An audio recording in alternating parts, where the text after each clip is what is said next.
कैसा लगेगा आपको अगर आप कहीं 4 लोगों में बैठे हुए हैं या कहीं बाहर हैं और आपके बच्चे आपकी बेइज्जती करे या आपको ह्यूमिलेट करे या फिर आपकी इंसल्ट करे या फिर आपको पलट के जवाब ऐसा दे जो आपको बुरा लगे।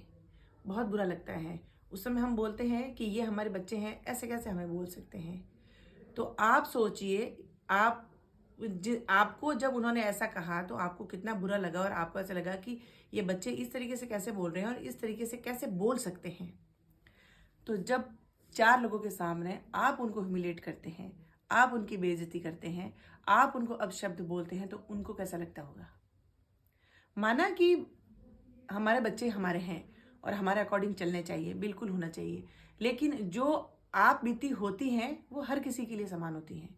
अगर हम ये चाहते हैं कि ये बात तुम मुझे, बच्चों के लिए हम कहते हैं कि ये बात तुम मुझे अकेले में कह सकते थे या मुझे लोगों के सामने कैसे कह दिया, तो ये बात हमारे ऊपर भी लागू होती है कि हम उन अकेलों में, बच्चों के हमारे बच्चे हैं, हम कुछ भी कह दें उनको, चलो समझा दें, डांट दें या फिर कुछ ऐसी बात बोल दें जो उनको चुप जाए, तो ठीक है, अकेले में उनको लग भी जाए, वो समझ भी जाए।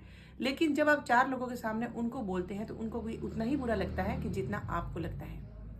इसीलिए बच्चे को रूड बिहेव करने लग जाते हैं, अटैचमेंट छूट जाता है। आजकल के बच्चों का और माता पिता के बीच में अटैचमेंट छूटने की वजह यही है कि आप ये भूल जाते हैं कि वो संतान तो आपकी है, लेकिन क्या वो ह्यूमन बीइंग नहीं है? क्या वो इंसान नहीं है? वो इंसान है, वो आप पे निर्भर है, माना वो आप पे निर्भर है, वो खान से, पान से, पैसों से, रहने से, हर प्रकार से हम पे, बच्चे हम पे निर्भर होते हैं। लेकिन इसका मतलब ये नहीं कि हम 4 आदमियों में उनकी ह्यूमिलेट करें, उनकी बेइज्जती करें। बुरा उतना ही लगता है जितना हमें लगता है। इसीलिए अगर आपको कोई चीज़ बुरी लगी है, अगर आपको कुछ कहनी है उनको, तो आप उनको अकेले में कह सकते हैं, वो भी समझेंगे, या फिर आपको अगर पलट के जवाब देंगे तो आप उस चीज़ को क्लियरफाई कर सकते हैं कि इस तरीके से आपको नहीं बोलना चाहिए।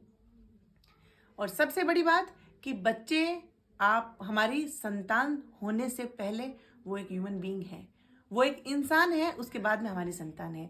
इसीलिए जो चीज़ हम हमारे लिए नहीं चाहते कि हमें जो चीज़ बुरी लग सकती है, तो वो हमारे बच्चों को भी बुरी लग सकती है।